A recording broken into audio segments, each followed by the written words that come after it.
Tapping కేసులో దర్యాప్తు సంస్థ స్పీడ్ పెంచింది. కొత్త సిట్ అధికారుల అడుగులు ఇప్పుడు రాజకీయ నేతల గడప వరకు చేరాయి. ఒకవైపు బీఆర్ఎస్ నేతలను విచారిస్తూనే ఇంకొక వైపు బాధితుల వాంగ్మూలాన్ని కూడా సేకరించడానికి సిద్ధమైంది.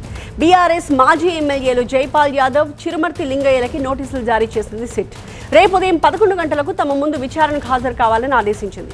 ఇప్పటికీ ఈ వ్యవహారంలో మాజీ అధికారులను దఫదఫాలుగా ప్రశ్నించిన సిట్ రాజకీయ నేతల్ని సైతం విచారించడం మొదలుపెట్టింది.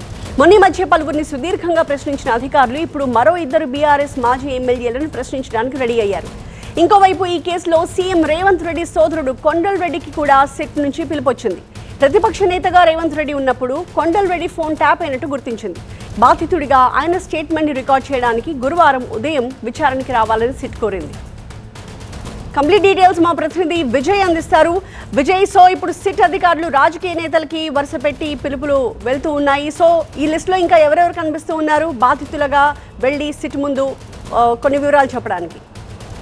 అంటే ఫోన్ ట్యాపింగ్ కేసులో సిట్ విచారణలో 2 రకాలుగా జరుగుతుంది. వాళ్ళకి సిట్కి ఇచ్చినటువంటి కాల పరిమితి దగ్గరకు వస్తున్న నేపథ్యంలో ఈ మంత్ 31 కల్లా కేసు ఇన్వెస్టిగేషన్ అంతా కూడా పూర్తి చేయాలి. 16వ తేదీన సుప్రీంకోర్టులో విచారణ ఫోన్ ట్యాపింగ్ కేసులో ఉంది. ప్రభాకర్ని దాదాపు 10 రోజుల కస్టోడియల్ ఇంట్రాగేషన్ జరిగిన విషయాలను కూడా సుప్రీంకోర్టుకు చెప్పేలోపే కొంత ఈ కేసులో మరింత లోతుగా దర్యాప్తు చేయడం కోసం సిట్ ప్రయత్నిస్తుంది. దాంట్లో భాగంగానే 2 మాజీ ఎమ్మెల్యేలు జైపాల్ యాదవ్తో పాటుగా కొంతమంది అధికారులకు ఇప్పటికే నోటీసులు ఇచ్చింది. దాంతోపాటుగా కొంతమంది ఎవరైతే బాధితులు ఉన్నారో, ఎవరైతే ఫోన్ ట్యాపింగ్ కాబడ్డారో వాళ్ళకు కూడా ఇచ్చింది. ఈరోజు గతంలో ఎమ్మెల్సీ నవీన్ రావుకు సంబంధించినటువంటి ఫాదర్ కొండలరావుతో పాటుగా కుకట్పల్లి ఎమ్మెల్యేగా ఉన్న మాధవరం కృష్ణారావు కొడుకు సందీప్తో పాటుగా జైపాల్ యాదవ్ మాజీ ఎమ్మెల్యే ఆయన కూడా నోటీస్ ఇచ్చారు. దాంతోపాటుగా వీళ్ళందరూ కూడా వీళ్ళ ఫోన్లు ట్యాప్ అయ్యాయి, ఎందుకు ఎవరు చేశారో, మీ ఫోన్ ఎందుకు ట్యాప్ అవ్వాల్సి వచ్చింది, ఫోన్కు ట్యాప్ సంబంధించినటువంటి ఆ సమయంలో ఏం జరిగింది, ఈ డీటెయిల్స్ అన్ని కనుక్కోవడం కోసమే పిలుస్తున్నారు.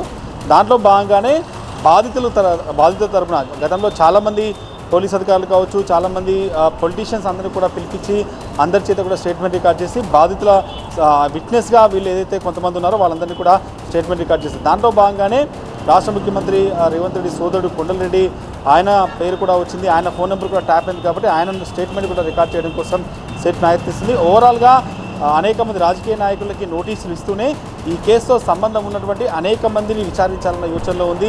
ఎందుకంటే పొలిటికల్ లీడర్ల పాత్రని విచారించినప్పుడు ఏ పొలిటికల్ లీడర్ అయితే ఫోన్ ట్యాపింగ్ గురయ్యాడో అతని స్టేట్మెంట్ రికార్డ్ చేసుకున్న తర్వాత ఎవరు చేయించారు, దీని వెనకాల ఉన్న వ్యక్తులు ఎవరనేది దాని ద్వారా బీఆర్ఎస్ నేతలకు సంబంధించినటువంటి కీలక నేతల్ని విచారించే యోచనలో ఉంది. ఈ కేసులో మిగిలింది కేవలం పొలిటికల్ లీడర్ల పాత్ర మాత్రమే. సో ఫైనల్గా ఈ ఫోన్ ట్యాపింగ్కి ఎక్కువ గురైంది సీఎం రేవంత్ రెడ్డి, ఆయన కుటుంబ సభ్యులు కాబట్టి వాళ్ళ స్టేట్మెంట్తో రికార్డ్ చేసి కేసుని ఒక కంక్లూజన్ తీసుకొచ్చి ఈ మంత్ ఎండ్ కల్లా ఛార్జ్షీట్ దాఖలు చేయాలన్నది ఆలోచన సిక్కుంది. దాంతో భాగంగా 16వ తేదీన సుప్రీంకోర్టులో కూడా ప్రభాకర్ రావు విచారణకు సహకరించకపోయినా 10 రోజుల పాటు చేసిన కస్టోడియల్ ఇంట్రాగేషన్ సమాచారం కూడా ఇవ్వాలి. కాబట్టి ఓవరాల్గా పొలిటికల్ లీడర్లకు సంబంధించిన పాత్ర కావచ్చు, వాళ్ళ నెంబర్లు ఎవరు ఇచ్చారు, ఆ సమయంలో ఏ ఇష్యూ జరుగుతుంది, ఇవన్నీ కూడా పూర్తిగా స్టేట్మెంట్ రికార్డ్ చేసి ఛార్జ్షీట్లో దాఖలు చేసేందుకే ఇంతమందికి నోటీసులు అయితే సిట్ సర్వ్ చేస్తుంది. Right, thank you Vijay.